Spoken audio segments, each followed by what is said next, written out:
They laughed at a little girl, but they forgot that when faith enters, the impossible rises. The room was drowning in silence, not the comfortable kind, but the kind that presses against the chest until every breath feels borrowed. The courtroom, once built to symbolize order and justice, now resembled a tomb, its marble pillars cold, its echoing walls merciless, its fluorescent lights casting a pale, unforgiving glow on the man about to be condemned. The sound of footsteps had long since faded. Now there was only the faint shuffle of papers, the scratch of a pen that hovered over destiny itself, and the distant hum of an old ceiling fan that did little to stir the heavy air. At the center of it all sat Judge Malcolm Harrington. His hair, silver and stern, framed a face carved by years of rulings that left no room for compassion. His icy grey eyes were a mirror of the justice he embodied, precise, unyielding and cold. 10 years ago, a car accident had left his legs paralyzed, chaining him to his chair, and in those 10 years his heart had grown as still as his body. If mercy lived once within him, it had long been buried. In front of him stood Daniel Cross, wrists shackled, head bowed beneath the crushing weight of every gaze in the room. His dark hair was unkempt, his hazel eyes dimmed by endless nights without sleep. To the jury, to the prosecutor, to the watching crowd, he was already guilty. The trial was only a formality, a theater of inevitability. The prosecutor's voice had been relentless, sharp as a blade. 15 years, Your Honor. Anything less would be a crime against justice itself. His words echoed even now, laced with arrogance, dripping with the certainty of victory. Beside Daniel sat his public defender, her wrinkled blazer and slumped shoulders, telling the truth before her lips ever moved. She had already given up. There would be no heroic last stand, no fiery defense, only silence.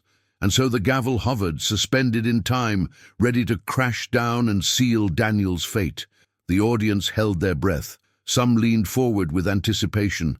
Others sank back in grim satisfaction. The weight of judgment pressed upon the room like a storm waiting to break. But just as the final word was about to be spoken, the heavy wooden doors creaked open. The sound was small, almost fragile, yet in that silence it roared like thunder.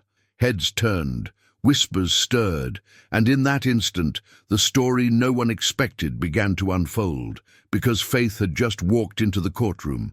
The doors closed again with a hollow thud, sealing the space as though no sound from the outside world could ever enter. The room itself seemed to hold a pulse, a slow, heavy rhythm that pressed against the ribs of everyone inside. Even those who had come only as spectators shifted uneasily, as though something beyond the trial lingered in the air. The courtroom stretched wide and cold, its marble pillars rising like indifferent sentinels. The floor, polished smooth by decades of footsteps, reflected the sterile light of fluorescent lamps. It smelled of varnished wood and iron, the benches worn by countless bodies, the metallic tang of shackles biting into wrists. Every detail reminded all who entered this was not a place of hope, but of verdicts. At the far end, high above the room, sat the bench of authority. Judge Malcolm Harrington leaned forward, his expression carved into granite, his robe, black as shadow, draped over his thin frame, hiding the lifelessness of his legs. A folded blanket rested neatly across his lap, concealing the chair that had bound him for 10 long years. His face bore no softness. Silver hair gleamed under the lights, his grey eyes sharp, cold, unblinking. He had long since become the embodiment of the law itself, unwavering, unmoved, untouchable. For many, his rulings were feared more than the crimes they addressed. Before him stood Daniel Cross, wrists bound in iron cuffs. His once proud shoulders sagged, weighed down not only by the chains but by the judgment already written on the faces of those who watched. His dark hair curled untamed over his forehead, his hazel eyes bloodshot from sleepless nights. The hollowness in his gaze spoke louder than words. Society had already sentenced him, long before the trial began. To Daniel's right sat the prosecutor, a man whose very presence demanded attention, His navy suit was pressed to perfection, his shoes polished to a mirror shine. His voice, when it rose, carried the arrogance of one who believed himself the true keeper of justice. He had pointed to Daniel with a theatrical certainty, declaring, 15 years, Your Honor. Anything less would make a mockery of this court. The memory of those words lingered, like smoke refusing to leave a room. His arguments had been relentless, his tone sharp as a blade, slicing away any notion of mercy. Beside Daniel, the public defender shifted uncomfortably. Her blazer wrinkled, her files disorganized, her spirit already broken. She avoided Daniel's eyes, staring instead at the floor, as though she could not bear to witness the downfall of a man she could not save. The audience was a tapestry of faces, some eager for punishment, others indifferent, a few secretly wishing for mercy, but too fearful to speak it aloud. Their whispers had been silenced now, leaving only the creak of benches, the occasional cough, and the steady ticking of the clock mounted high on the back wall. The ticking was merciless. Each second that passed was a nail being driven deeper into Daniel's coffin. Judge Harrington raised his pen, its tip poised above the file that carried Daniel's name. He tapped it once against the wood, twice, a rhythm that echoed like a drumbeat leading to execution. Daniel's breath grew shallow. His mind raced with memories, his daughter's laughter, her small hands clasped in his, the promise he had made to return to her. But those images were swallowed by the present, cold walls, iron chains, a world that had already turned its back on him. The prosecutor leaned back in his chair, confident. The defender lowered her head, defeated. The spectators leaned forward, waiting for the inevitable, and from the bench, Judge Harrington's lips parted. The gavel in his right hand rose, its polished surface catching the light like a blade prepared to strike. The sound was moments away, but destiny was already at the door. The gavel had not yet fallen when the heavy oak doors creaked open once more. The sound, though small, pierced the silence like a thunderclap. Every head turned, every breath held. Even the ticking clock on the back wall seemed to pause, as if time itself leaned in to watch. From the shadows of the corridor stepped a child. She could not have been older than 7, Anna Grace. Her skin was pale as porcelain, her dark curls tied into 2 neat braids that bounced with every step. She wore a simple sky-blue cotton dress, the kind that belonged to summer fields and laughter, not to a place of judgment and despair. In one hand she clutched a worn, stuffed rabbit, its fur threadbare from years of being held too tightly. The audience gasped. A ripple of confusion moved across the benches. Some frowned, others whispered sharply, a few smiled at the innocence of it, certain she had wandered into the wrong room. But she walked forward without hesitation, her little black shoes tapping against the marble floor in a rhythm that seemed to defy the oppressive weight of the chamber. Judge Harrington's cold eyes narrowed, his voice rising, stern and sharp. "Remove that child immediately." The bailiff took a step forward, but Anna Grace did not flinch. She looked straight at the judge, her small frame standing against the weight of law and authority, as if invisible hands steadied her. Her voice, though soft, carried across the room with startling clarity. "Let my daddy go," she said, pointing her tiny finger at Daniel Cross, "and I will make you walk again." A stunned silence fell like a heavy curtain, and then laughter. Cruel, mocking laughter broke out from the back rows. A man muttered, "Children and their fantasies." The prosecutor smirked, shaking his head with disdain. Even the weary defender raised her eyes, only to lower them again, certain this was just another humiliation for Daniel. But Anna Grace did not lower her gaze. Her small chin lifted, her braids swayed gently, and her eyes, clear, unshaken, remained fixed on the judge. "You don't believe me," she said quietly, "but I know what you've hidden in your heart." Judge Harrington's face tightened, the muscles in his jaw twitching. "Enough!" he barked. "This is not a place for childish games." But Anna took another step forward, clutching her rabbit tightly against her chest. Her voice trembled now, not with fear, but with a conviction far too deep for a child her age. "You prayed once," she said, "the night of your accident. You asked God to give you another chance. You begged him to make you whole again, and you promised you would believe if he did. The courtroom froze. The prosecutor's smirk vanished. The spectators leaned in, their whispers swallowed by the weight of her words. Even Daniel lifted his eyes, hope flickering faintly where despair had long lived. Judge Harrington's pen slipped from his fingers, clattering against the bench. For the briefest moment his icy mask cracked, and a shadow of something else flickered across his face. Fear, memory, guilt. No one spoke, no one moved. The child had spoken a truth no one else could have known. The air in the courtroom had shifted. Moments ago, certainty reigned. Daniel Cross was guilty, the prosecutor confident, the judge ready to strike the gavel.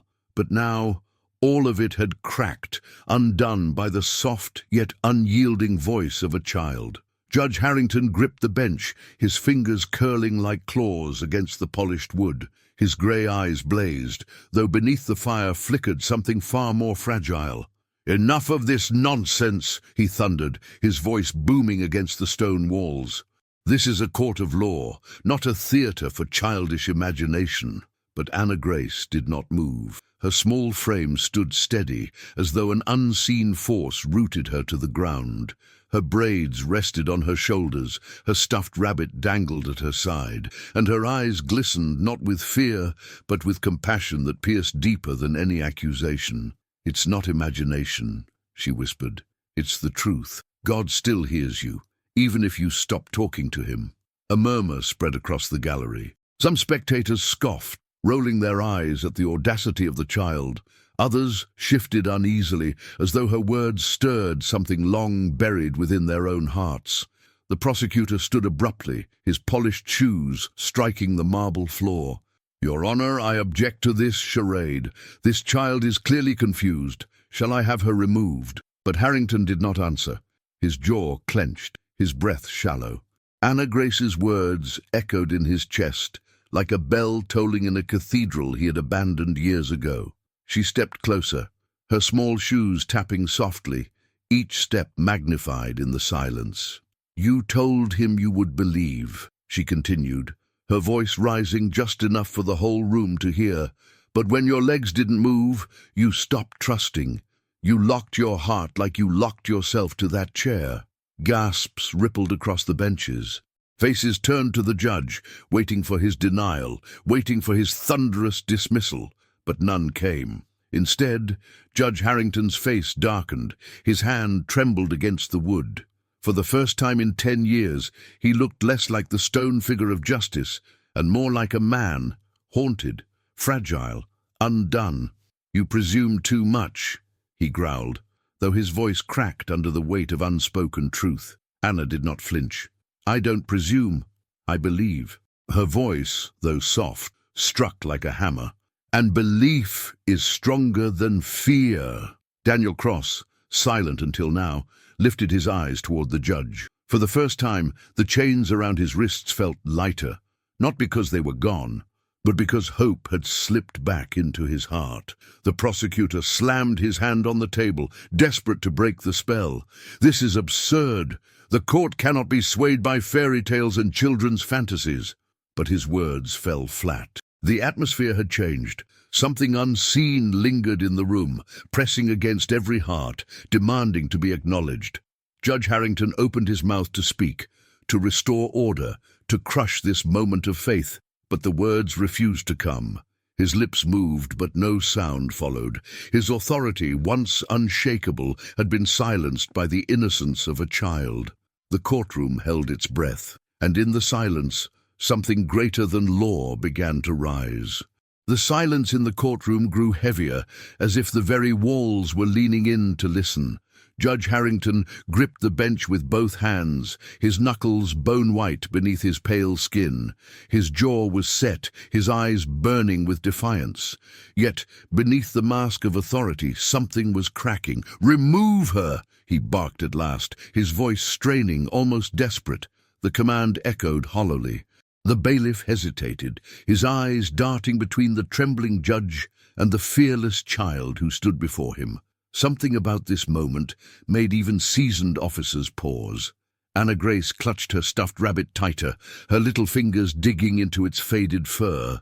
She stepped closer to the bench, each click of her shoes on the marble floor sounding like a drumbeat against the silence. "You don't really want me gone," she said softly. "You're afraid of what's happening." And the words struck deep. Judge Harrington's breath caught, his chest tightening. He tried to steady himself, but then he felt it. A flicker. It was faint, so faint he almost dismissed it. A sensation, like the brush of warm water against frozen skin. Deep in his legs, those lifeless, forgotten limbs, a pulse awakened. For years he had felt nothing but emptiness. But now a spark moved where there had been only silence. His heart slammed against his ribs.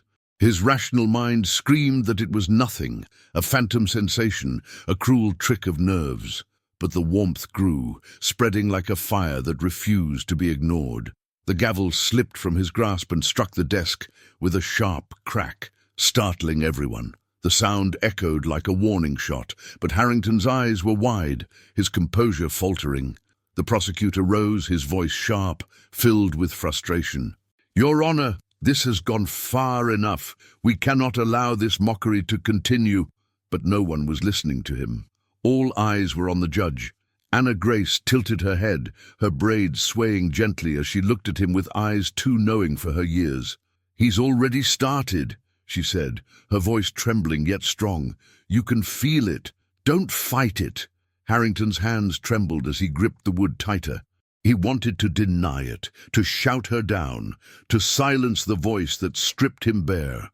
But he could not deny the truth crawling through his body. His toes, immovable for a decade, twitched. He felt it. He knew it. Gasps erupted from the benches. A woman clasped her hand over her mouth. A man in the back pointed, whispering hoarsely, "Did you see that?" His foot moved. The judge's chest heaved. His mind warred against itself, law against faith, reason against miracle, pride against surrender. The warmth surged again, climbing, stronger this time, impossible to dismiss. He clenched his teeth, fighting the storm within. This is nothing," he muttered under his breath, though his voice betrayed him with a tremor. But Daniel Cross, bound in chains, lifted his eyes and whispered for the first time, his voice breaking, "It's happening." And the words carried, barely audible yet undeniable, spreading like fire among the spectators. They leaned forward, eyes wide, hearts pounding. The courtroom was no longer a hall of law. It was a battlefield of belief, and Judge Harrington was losing. The courtroom felt like it had slipped out of time. The fluorescent lights hummed faintly, the ceiling fan groaned in its endless circle, but no one heard them. All eyes were fixed on Judge Harrington, who sat trembling behind his bench, his authority unraveling strand by strand. He slammed his hand against the wood, the sound sharp but weak. "This is manipulation," he thundered, though the cracks in his voice betrayed the storm within. A child's fantasy, nothing more. But even as he spoke, the warmth in his legs surged. It was not faint now, not an illusion. It was fire, rushing, climbing, filling places that had been hollow for a decade. His body trembled, not from fear alone, but from the undeniable truth that his paralysis was losing its grip. The prosecutor seized the moment, his words sharp, desperate to restore control. "Your Honor, we must end this circus before your courtroom becomes a stage for lunacy. Justice demands we proceed with sentencing." But no one looked at him.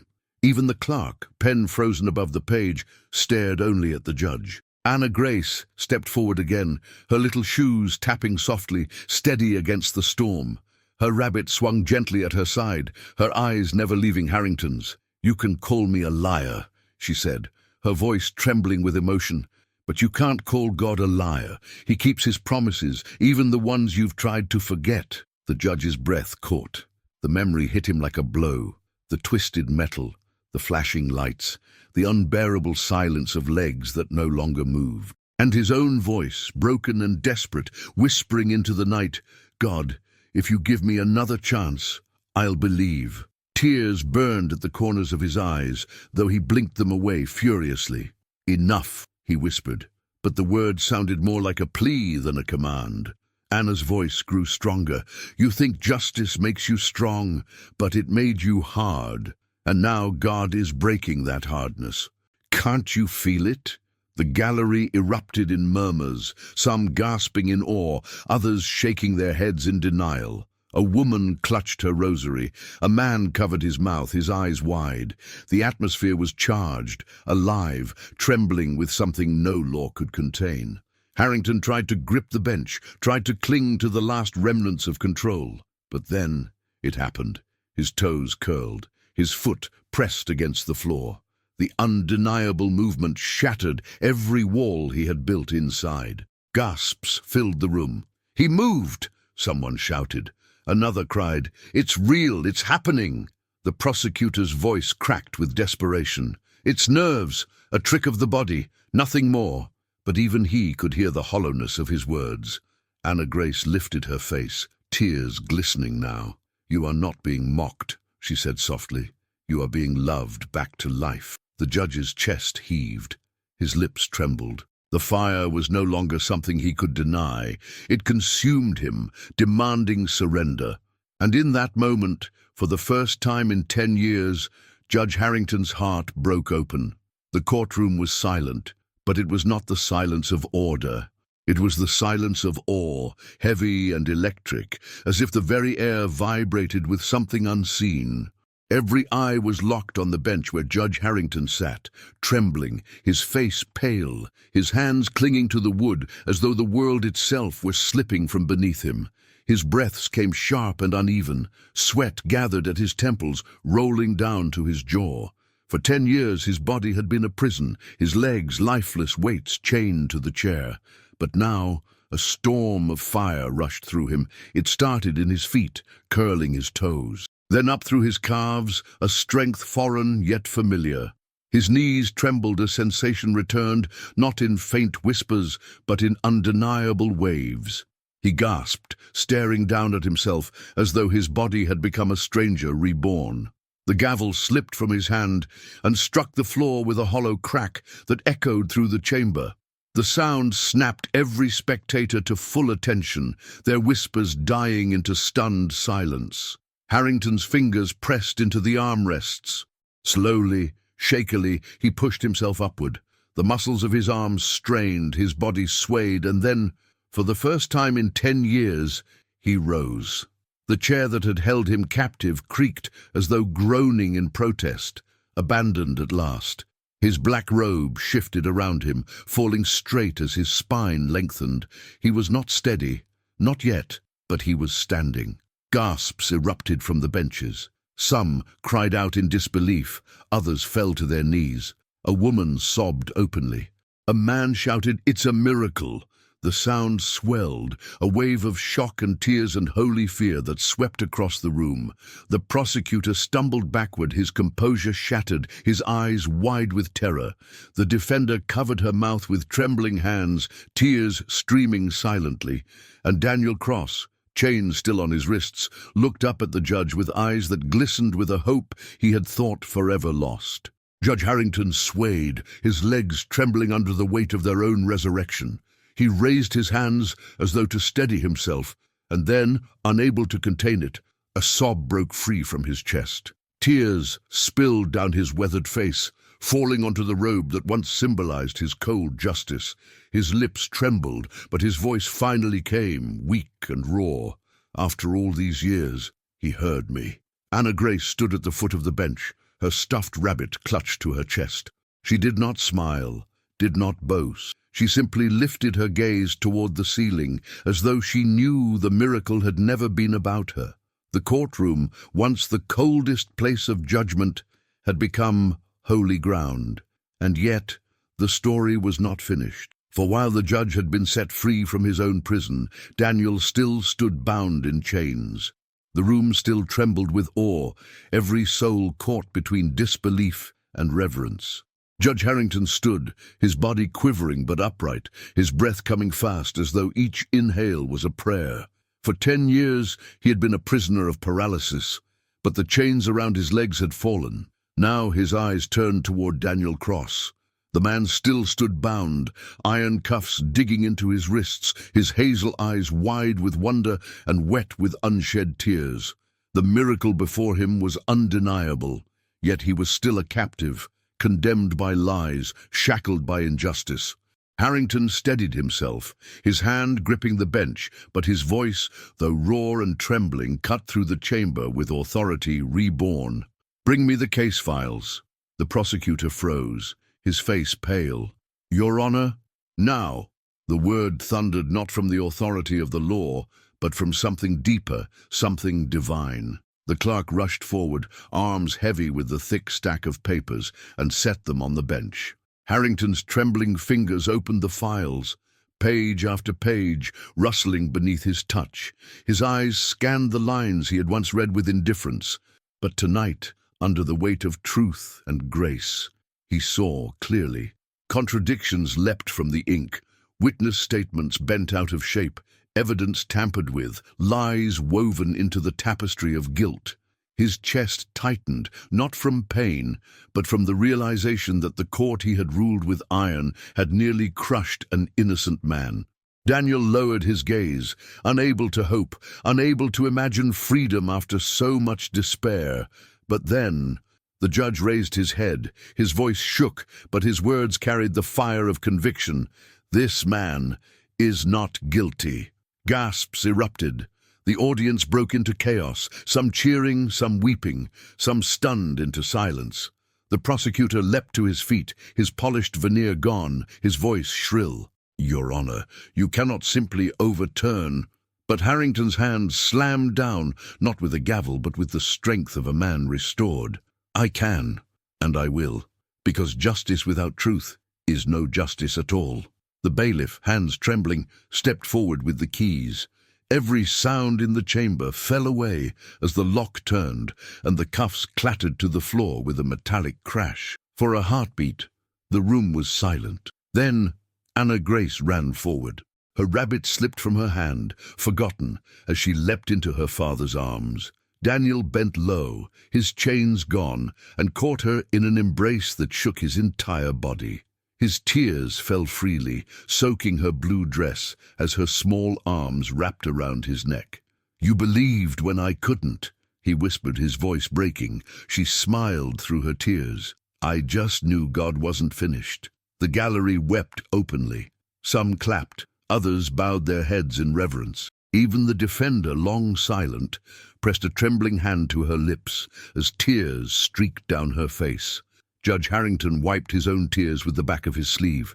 His voice, unsteady but firm, broke the silence once more. Tonight, it was not the law that spoke, it was faith. And for the first time in years, the courtroom, once a fortress of cold justice, felt like a sanctuary. The chaos of the courtroom had softened into something sacred. The echo of chains falling, the sobs of the crowd, the embrace of a father and daughter, all of it felt less like a trial and more like a service, a moment where heaven had bent low to touch earth. Judge Harrington stood tall, though his legs still trembled beneath him. His hands shook as he wiped his face, streaks of tears cutting through the stern mask that had once defined him. He looked at Anna Grace, not as a judge, not as a skeptic, but as a man undone. "You," his voice cracked. He steadied it with a deep breath. "You did not heal me." The gallery hushed. Anna Grace blinked, her braids swaying as she tilted her head. For a moment her innocence returned in full, her rabbit once again tucked beneath her arm. Harrington's lips trembled, but his eyes were clear. "You reminded me that God still could." A silence more profound than any gavel fell across the room. Even the prosecutor, who had stood in defiance all night, lowered his gaze, unable to challenge the truth standing on two restored legs before him. Daniel Cross held Anna close, his chains gone, his heart beating with new freedom. He whispered a prayer of thanks through his tears, though no one heard the words but God. The judge turned his gaze to the gallery. His voice rose, not the cold thunder of authority, but the trembling strength of a man reborn. "For years, I told myself justice was enough, that faith was weakness. Tonight I have learned that justice without faith is blind, and that weakness before God is the beginning of true strength. Anna Grace's small voice broke the silence, carrying across the chamber with simple conviction. I told you he wasn't finished. Tears flowed freely across the benches. The room that had been a place of condemnation had become a sanctuary of redemption. And as the weight of the moment settled, one truth remained, etched into every heart that had witnessed it. What is impossible for men is possible for God. In the days that followed, whispers of the event spread beyond the courthouse walls. They traveled through the city, into homes, onto lips that had long since forgotten hope. Some called it rumor, others a miracle. But all agreed. Something unexplainable had happened when faith walked into that courtroom. For Daniel and Anna Grace, life would never be the same. For Judge Harrington, every step he took was a reminder that God had not forgotten him. And for those who watched, their hearts carried a question that lingered long after the gavel should have fallen. Would you believe, like Anna did? Jesus looked at them and said, "With man this is impossible, but with God all things are possible." Matthew 19:26. If this story touched you, don't let it stop here. Like this video to help more people discover stories of faith. Subscribe and walk with us through more journeys where the impossible rises. Comment below, where are you watching from? And share a moment where faith surprised you. Because stories of faith remind us of one eternal truth. God never arrives late.